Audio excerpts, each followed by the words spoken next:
Well, if you know the channel, I usually don't go with the crowd almost any time. Some people think The Last Jedi is the worst thing in the world.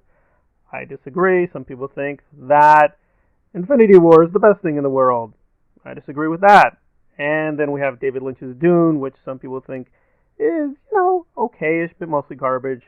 I disagree. I think it's mostly pretty good, but a few questionable moments.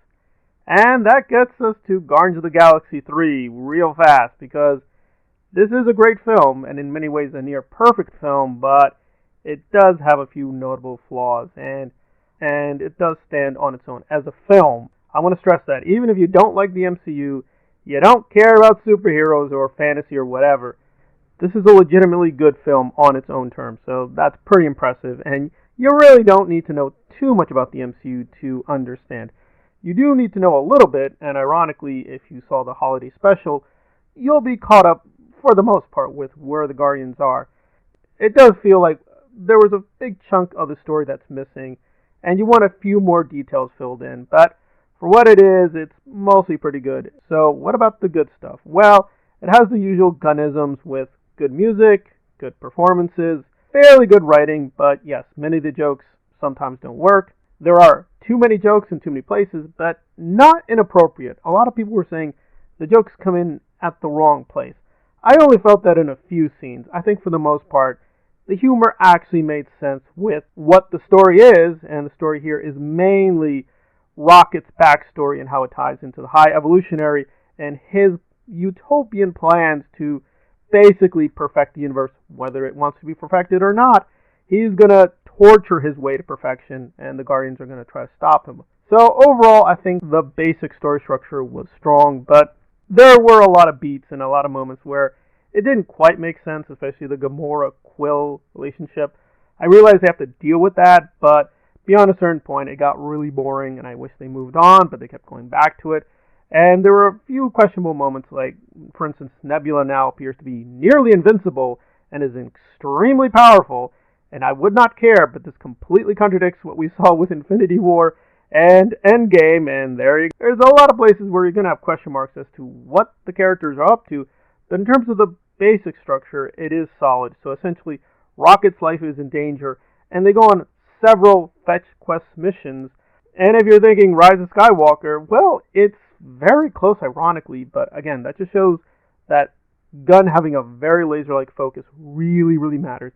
There are a few scenes that, yes, could have been cut, and this is a long film. It is 2.5 hours, but I don't feel too much time was wasted. In fact, I am hoping eventually we'll get a kind of a Snyder cut of this where maybe like 3.5 hours, because there were a few moments that seemed cut off and the editing seems weird where people just leap in time and space. So there's a few questions about why things are being rushed at a certain point in time, but I thought for the most part it hung together.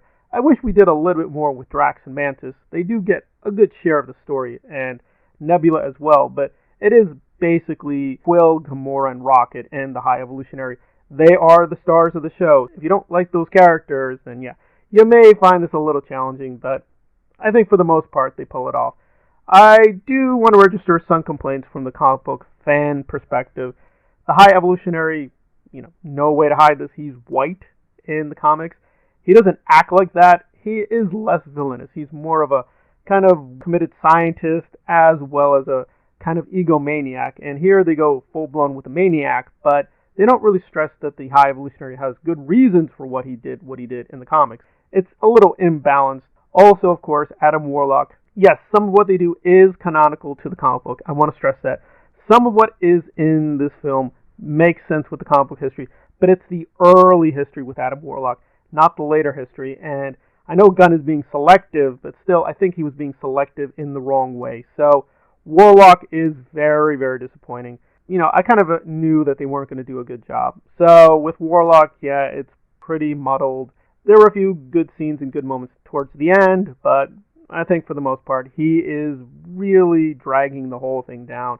And that is a shame, because for the most part, the music, the performances, even the special effects, there's a few iffy moments, but even the special effects look really sharp and crisp. So, a few dodgy plot elements, a few questionable jokes, but overall, a very, very strong film. I'm going to give this an 8.25. But from the comic book perspective, I do have to take a few points off for Adam Warlock and the High Evolutionary. Again, they're engaging performances, but I just think they go a little bit too far from the source material.